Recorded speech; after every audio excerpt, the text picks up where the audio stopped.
If you follow the peer-to-peer industry closely, you will probably notice that many influencers are constantly promoting new platforms. Although some companies can certainly have a new edge in the market, the motivation of many peer-to-peer promoters seems to be rather earning referral commissions by recommending riskier platforms without any track record.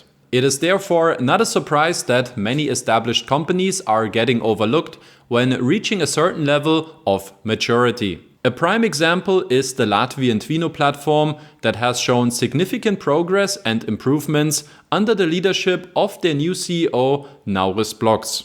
In today's video, we will review what exactly has changed at TWINO, where the platform is heading in 2026, and if it's worth investing again. As always, this is no investment advice, so please perform your own due diligence when making investment decisions. We start off with the recent recovery of the defaulted loans from the Philippines. For context, Vamo Lending was established in 2020 as a joint venture with Via SMS Group to collaborate on the expansion into the Asian market. 3 years later, in September of 2023, the first loans from the Philippine market were offered on the TWINO platform.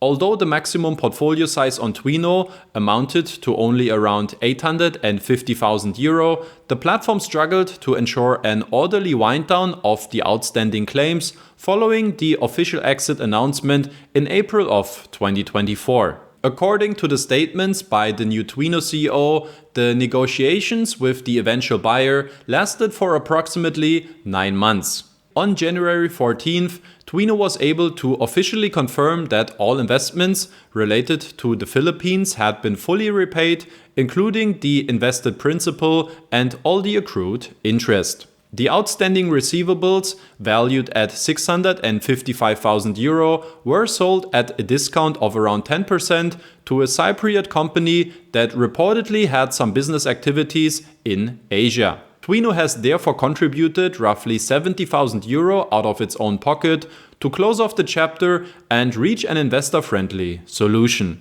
A more challenging situation is currently faced when recovering the assets from Vietnam. The Vietnamese lender was founded in June of 2019, whereas the first loan offerings on the TWINO platform happened in August of 2021. At the moment, around 1.6 million euro of funds is still owed to investors. According to TWINO, the cause of the problem is rooted in the aggressive business practices that were mostly applied by Chinese companies, which was destabilizing the payday loan market in Vietnam. As a result, stricter legislation and regulatory changes were introduced in the Vietnamese non-bank lending sector from 2023 onwards. In particular, foreign-owned credit companies were reportedly subject to raids and even arrests. It seems therefore understandable that local teams were unsettled and that operational processes were significantly disrupted. However, TWINO has to take accountability for being too cautious in its approach to risk management. While lenders from the Aventus Group and the Robocash Group drew the right conclusions and exited the Vietnamese market in May of 2023, TWINO only made this decision almost a year later. Looking at the market developments, I also took action on a personal investment level and sold my Vietnamese TWINO loans on the secondary market. This goes to show once again the importance of always staying up to date with the latest events in the industry, for instance by joining my community channels on Telegram or WhatsApp. When it comes to assigning the blame for the situation in Vietnam, the responsibility must be taken by both the local management on site as well as the control board in Latvia, who clearly misjudged the situation for too long, thus exposing investors to unnecessary risks. It was only on March 22nd in 2024 that the Vietnamese team reported that lending had to be suspended and that efforts should instead focus solely on collections. A decision that came far too late for investors on TWINO. Many borrowers had already stopped repayments completely, and local collection agencies had no interest in purchasing a nearly worthless loan portfolio. According to TWINO, the chances of selling any remaining assets are currently very low, which is why investors should not expect any further repayments in the foreseeable future. The progress regarding the outstanding claims from Russia looks a lot more promising though. Since the war in Ukraine started, approximately 6.8 million euro of investor funds had been tied up in Russia, which could only be repaid gradually due to international payment restrictions.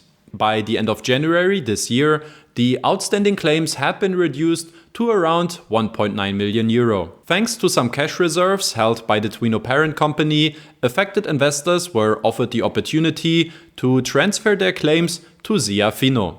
In return, they receive 80% of the outstanding principal and 100% of the accrued interest on the affected claims. According to TWINO CEO Nauris, the demand amounted to around 1 million euro, significantly exceeding the originally available cash position of 200,000 euro. Looking at the latest platform update, the Russian portfolio has decreased by approximately 1.1 million euro, suggesting that the full demand from all investors had been met. In terms of the remaining claims, a repayment period of less than 12 months now seems to be on the horizon. Another TWINO project that is now in the wind-down phase is the rental of residential properties. For this purpose, the Latvian company AS TWINO Properties was founded in March of 2023, whereas the first projects were being offered on the TWINO platform by August the same year. Originally intended as a diversification product,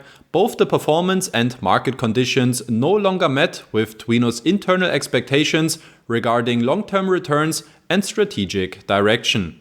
As a result, the decision was made to wind down the rental project and withdraw from the Latvian real estate segment. In total, the platform financed 10 apartments through TWINO Properties, with the first one being sold in January with an annual return of approximately 5%. The remaining 9 properties combine an outstanding capital of around 1.8 million euro. Those are to be sold according to market conditions, with the internal target to sell at least 1 property per quarter. If anything has worked well for TWINO in recent years, then it's definitely the Polish market, where the company has been active since 2011. Although Poland went through numerous regulatory changes in the past, the Polish company Fincard is now more established and profitable than ever before.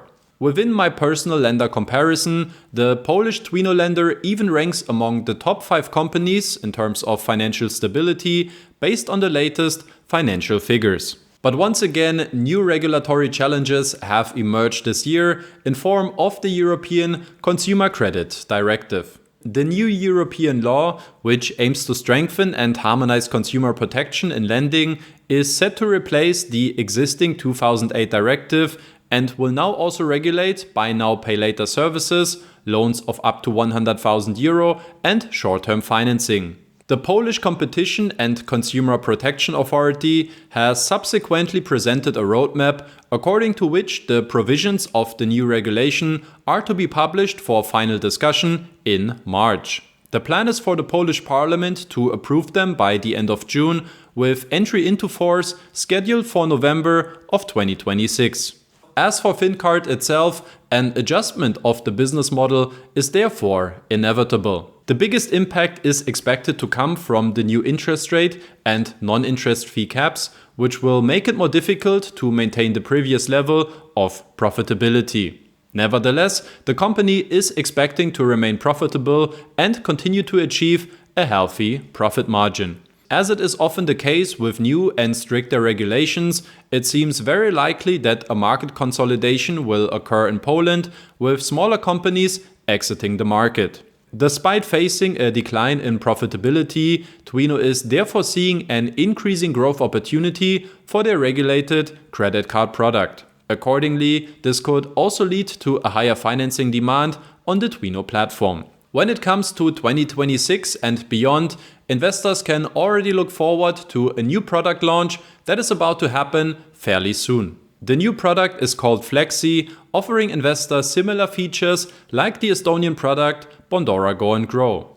Flexi is supposed to be offered with an annual interest rate of 6% and the ability to access your funds at any time. The underlying assets are asset-backed securities from Poland, which are offered on the platform with interest rates of up to 12%. Unlike Bondora Go and Grow, Flexi would be the first product of its kind to be introduced under a regulatory framework, meaning different requirements and supervisory roles would apply. Regarding geographical expansion, TWINO is currently targeting new markets like Czech Republic and Romania. The challenge here is to first observe the implementation of the new Consumer Credit Directive, understanding which provisions will apply in these countries. If a market entry does occur, which should be straightforward thanks to the passporting license as a payment institution, it would still take another 6 to 9 months before the first loans will appear on the TWINO platform.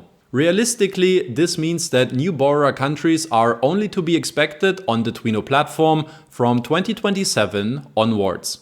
Alright, now let's wrap up this TWINO review with a short summary and my personal conclusion. At the beginning of 2026, TWINO is in a transformation phase, which is clearly shaped by the CEO change that happened in April last year. Under the leadership of Nauris Bloks, the platform has visibly improved in transparency, communication, and operational execution. The full recovery of the defaulted Philippine loans can be highlighted positively, as well as the purchasing offer for the Russian claims. On the other side, Vietnam remains a strategic misstep though that will result in capital loss for investors. The delayed response to regulatory changes exposed weaknesses in risk management for which both the local management and, in particular, the former leadership in Latvia are responsible.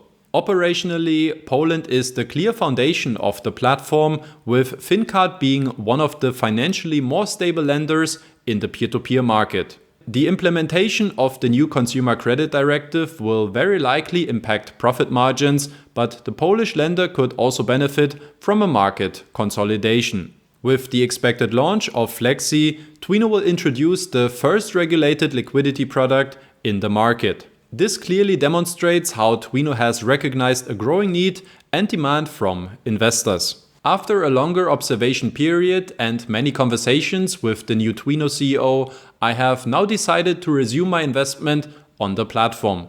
This is not due to blind enthusiasm, but rather because the structural conditions have improved. More transparency, sustainable communication, active problem solving, and a strong operational core business in Poland. What is your personal view and opinion about TWINO? Feel free to let me know in the comment section below. As always, thanks a lot for watching until the very end. I hope you guys have an enjoyable weekend ahead, and I'll see you guys in one of the next videos again. So long, bye bye.